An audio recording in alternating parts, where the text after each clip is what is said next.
I'm Joshua Levi, an amateur documentary and filmmaker who visited the region of Nagorno Karabakh, which for most people remains an unknown destination. In fact, I never even heard of it until a few months ago when a random stranger was having a coffee beside my table and suggested me to see the real Armenia. Having arrived in the region, I realized the distinct lack of media attention around this region, including unexplored areas in NKR, and decided to make a documentary highlighting the lives of the people in this region. Bazuni is a small village located at the southwest of Armenia, shown as a tiny dot on Google Maps. The village is not easily accessible from Yerevan due to bad road infrastructure in most sections. Նախ ողջունում եմ ձեր այցը սահմանամերձ Բարսունի բնակավայր։ Ես Բարսունու վարչական ղեկավարն եմ։ Նու նորմալ է արդեն մենք գնալու տեղ չունենք ոնց որ մեր հայրենիքն է, ուր գնանք։ Մանավանդ մեր տարածքում նորմալ է։ Նու մեկ-մեկ կրակոցներ լինում են, բայց ամեն ինչ նորմալ է։ Առայժմ ես ունեցել ենք 93 թվականին, բայց Կարմիր խաչի օգնությամբ հետ են եկել։ Խորհրդային տարիներին ինձ ա եղել, որ շատ մոտիկություն ա եղել, գնալ գալ ա եղել, մեր հիմնական առևտուրը եղել է Նախիջևանում։ Մեր հիմնական առևտուրը մարդիկ արել են Նախիջևանից, որովհետև ավելի հարմար, ավելի մոտիկ Նախիջևանն էր։ Այն ժամանակ նորմալ հարաբերություններ ա եղել։ Ես չեմ կարծում, բայց ես անձամբ ես եւ շատերը շատ ուրախ կլինեին, որ այս պատերազմները չլներ, մարդկային զոհերը չլներ եւ ամեն ինչ խաղաղ լիներ։ Դու կառավարությունը փոխվեց, հիմա մենք կարծում ենք, որ ամեն ինչ կփոխվի եւ շատերը կվերադառնան հայրենիք։ While leaving the village, we drove past an Armenian army truck whose soldiers are rotated around the front line in order to avoid being compromised by the Azerbaijan army. The next day, we rested a bit and decided to visit some of the northern regions of Armenia. We started our journey at 2 o'clock in the morning and headed towards the two small villages of Movsis and Chinari.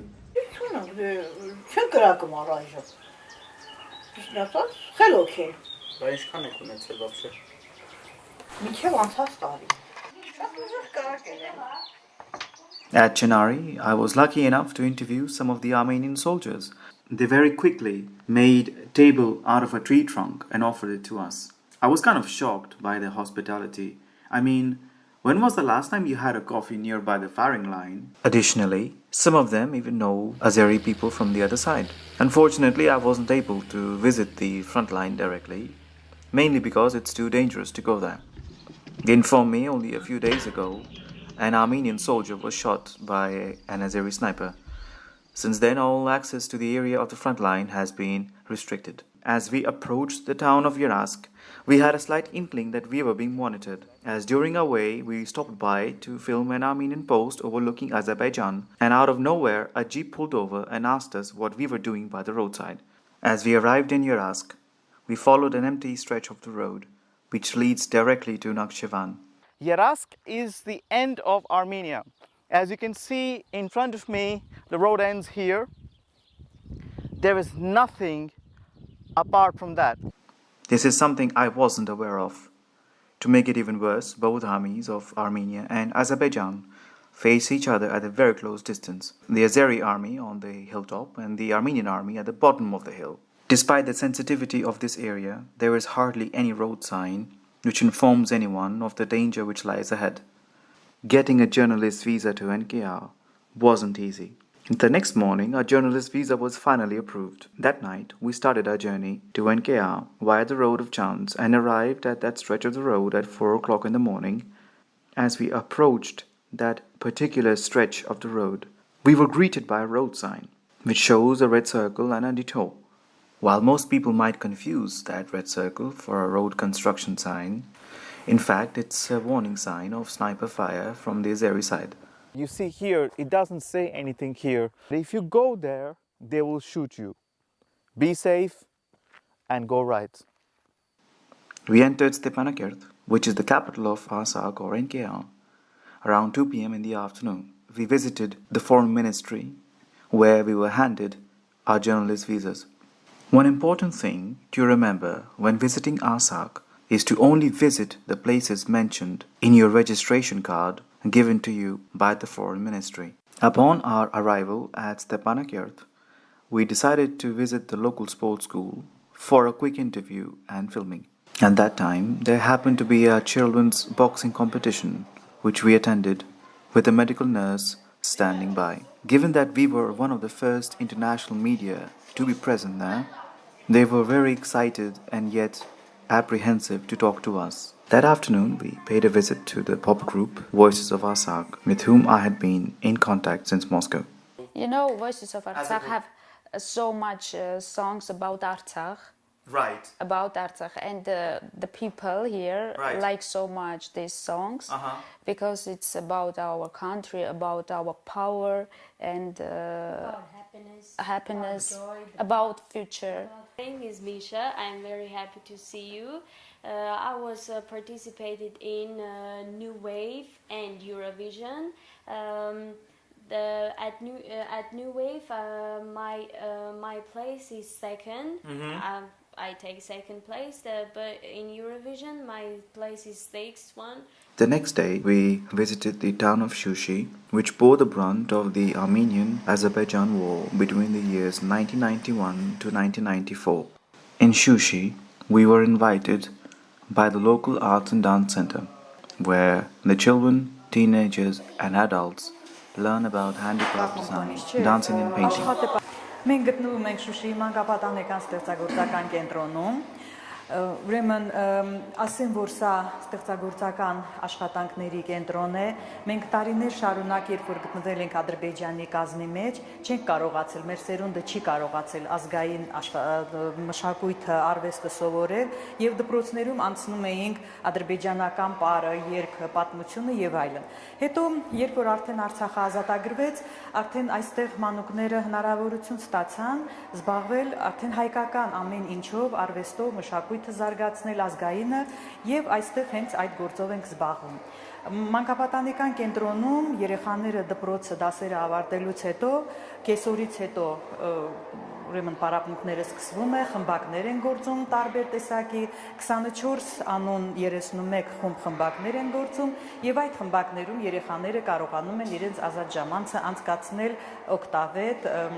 նպատակային կերպով։ Նշեմ նաև, որ մանկապատանեկան ստեղծագործական կենտրոն են հաճախում Շուշիի 320-ից ավել սաներ եւ After the art school, we paid a visit to a nearby kindergarten, which is run by the Ministry of Education, Artsakh. Հիմա մենք գտնվում ենք Շուշիի պետական մանկապարտեզում, այստեղ ուրեմն սովորում են 130-ից ավել, հաճախում են մանկապարտեզ 130-ից ավել փոքրիկներ։ Մանկապարտեզը, ինչպես տեսնում եք, վերանորոգված է, վերջերս է բացվել մանկապարտեզը, այս ուսումնական տարում հոկտեմբերից է մեկնարկել մանկապարտեզի գործունեությունը, հովանավորվել է Տեր եւ Տիկին Մսրյանների աջակցությամբ։ Մանկապարտեզը գործում է Արցախի կրթության նախարարության ուրեմն ներքո եւ մանկապարտեզը առաջնորդվում է ԼՂՀ պետական կրթական ծրագրով։ Կրթական ծրագրով նախատեսված ամբողջ փաթեթը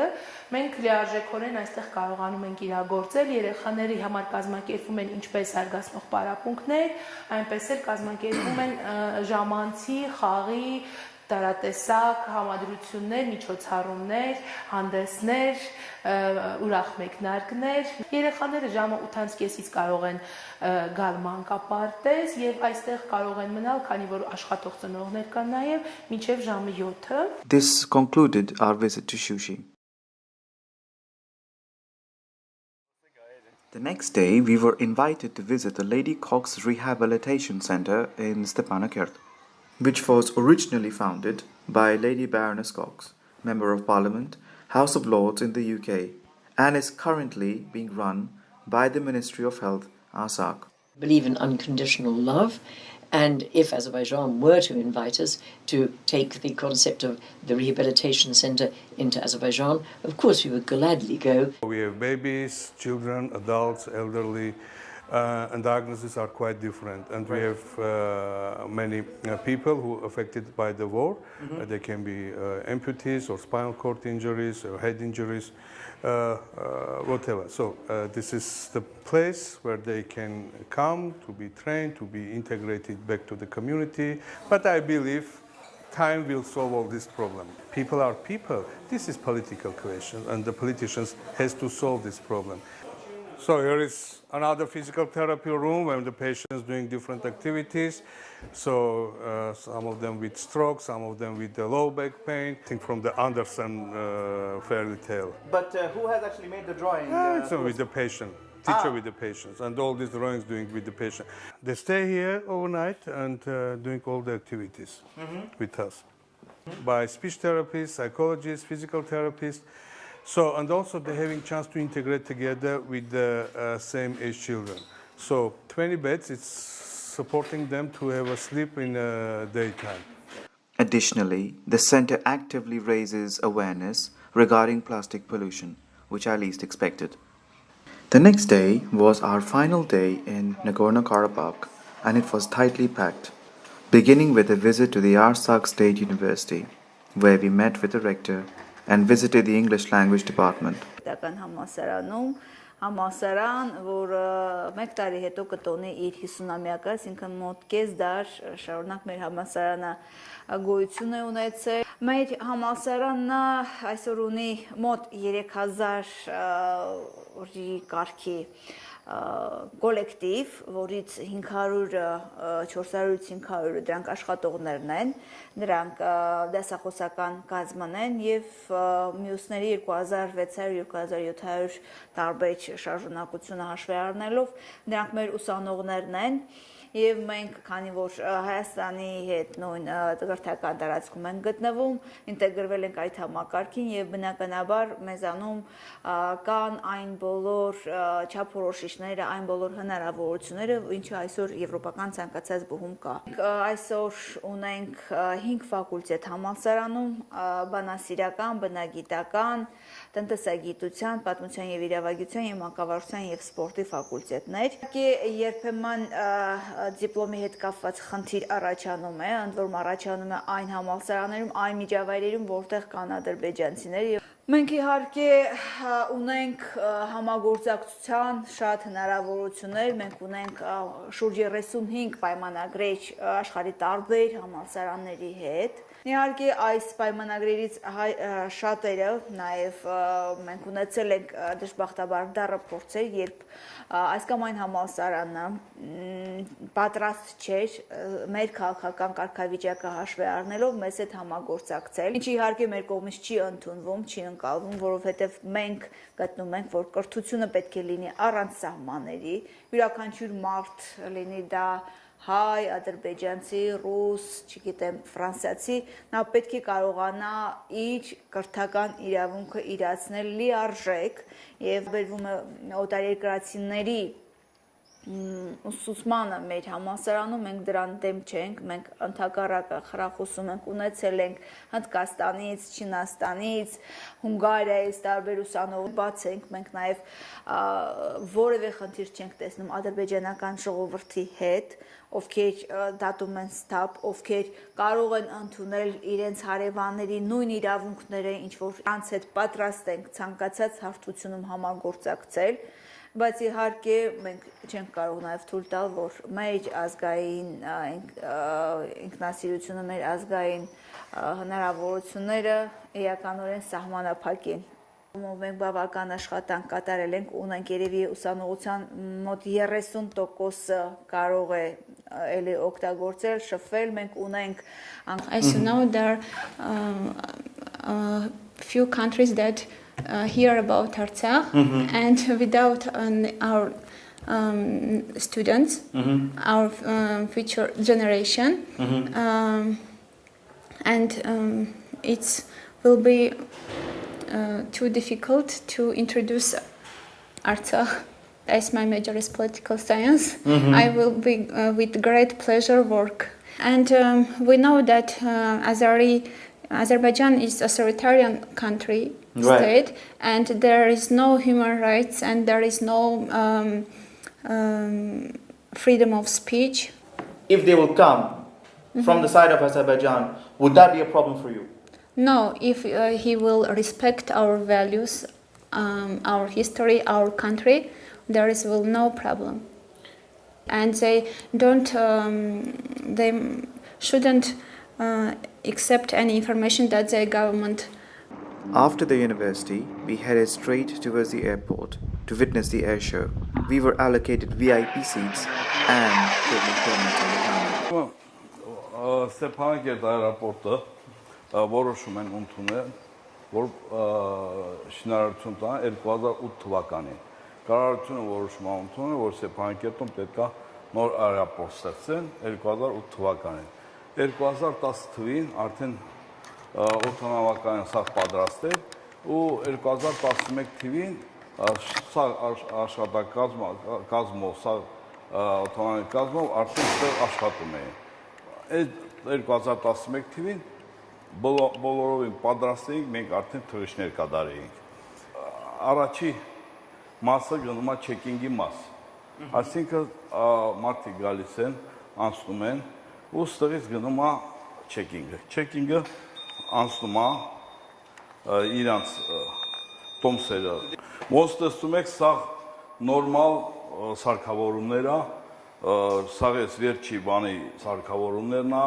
միջազգային օդանավակայանների համար։ Հիմա այսօրվա վրա հայտնի պատճառներով գիտեք, որ չի աշխատում аэропորտը, օդանավակայանը, բանի Ադրբեջանի պատճառներով, որ Ադրբեջանը չի ուզում, որ մեր մոտ аэропորտը աշխատի, բայց ես ասեմ, որ ժամանակին մենք որ աշխատում էինք, որ բաց էր աշխատում էինք, օրական մոտավորապես մի 15 թռիչքեր էր ուսերից, ու մարդիկ նորմալ աշխատում էին, ու առաջինը թռիչքները այսօրվա վրա թիք ուզում, որ անպայման պետք է լինի, սենց հարցեր կա, մարդիկ կան, հասարակ մարդիկ չեն կարում երկար ճանապարհ գնան մեքենայով բանով, ուրեմն այդ մարդիկ պետք է անպայման օդանավակայանով դեպի Երևան։ Մեր առաջի խնդիրն դա է, առաջի հարցը, այսինքն որ սկզբից մեր ռեյսերը լինի Հայաստանի հետ, Երևանի հետ։ Այդ ինչքան ինֆորմացիա կա Ղարաբաղի, Արցախի մասի, գարակ ստեղ գտնեք։ Մենք հետո նայում ենք տարբեր լեզվով, անգլերեն, ռուսերեն, հայերեն։ It was for the first time we saw the airport coming to life, with planes taking off and landing, taxiing down the runway, only realizing that after this event the airport will be frozen again. But due to threat from Azerbaijan, the airport remains frozen and yet fully operational. Սահմանագծին ծառայությունը կրում են իրենց կարգով, սահմանված կարգով, հերթապահում են մոնձեն հերթափոխի գրաֆիկների, հիմնականում խաղաղա իրադրությունը առանձնապես տենց։ There is nothing special there. There is military, everyone doing their jobs, and they have their everyone doing their job, and there is nothing special to it. They're always violating the ceasefire agreement. Because that side said, the people from the Azerbaijan said that it's these guys who shoot first. No, it is not existing. Every time they are violating the ceasefire, they are all the time shooting to us.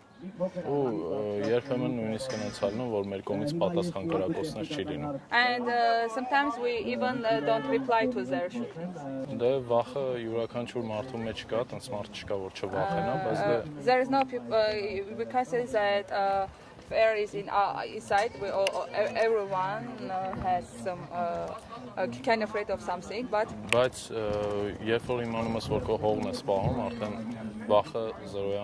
if you know you are keeping your land, you can be afraid. And that's it. ասում դու սիրում ես բոլորին, անգամ եթե ինքը հակառակ կողմից լինի, դու իրան համար հոգ կտանես, ինչ որ մնացածի համար ես անում։ Մարդը մնում է մարդ ու մարդասիրական իրավունքները իմ կողմից ընդունվում է, ոչ ռասիզմն եմ ընդունում, ոչ էլ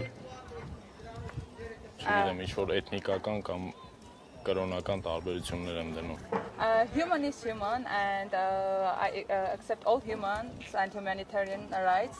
So I am not racist, and I am not against of any religion or and national things that it is not matter for me. Human is human. Many people are visiting our country. In this event, yes, we will have some people. I hope that one day they will realize that Karabakh is never been part of Azerbaijan. It is the politics of Azerbaijan that force them to go and fight. There are many people in Azerbaijan that are very clever, and they understand that because of Karabakh, their economic is so poor and everything is so bad in Azerbaijan. There was no democracy and such kind of things. As we made our way back to the city of Stepanakert for the last time, we were given a surprise dance performance by the Voices of Artsakh, and that too outside the presidential palace. Nevertheless, my mind was lost in thoughts and imagination, trying to come up with a story of my entire visit to Armenia and Artsakh. On one hand, there is fake news coming out depicting NKR being a war-torn and savaged area, but in reality, it's the opposite. Nagorno-Karabakh can be viewed as a paradise surrounded by mountains. One can just sit back, relax on top of a mountain, and soak in the breathtaking beauty for hours. And I just thought to myself, wouldn't it be great if Armenia and Azerbaijan would be friendly with each other? What a day would it be if both sides could visit each other without visa or border conditions? Because nature doesn't distinguish boundaries. Sometimes a road can carry on from Armenia to Azerbaijan, only to be met with security and border checkpoints. Sadly, the government of Azerbaijan automatically blocks entry to Azerbaijan mainland if anyone would visit NKR or Artsakh, which I realized only later. Additionally, to my knowledge, it's very difficult or almost impossible to inform the government of Azerbaijan and then visit the region of NKR, as it's almost never allowed, and any Armenian by descent is automatically banned from the country. I have written to the Azerbaijan authorities requesting access to their site. As they have said in an email sent to me, we respect international and impartial journalism, but then on the other hand, they block journalists from visiting the other side. Not quite sure how that works out. I really hope one day in my lifetime I can visit it, to give a voice to the ordinary Azerbaijanis for their voice to be heard regarding this matter.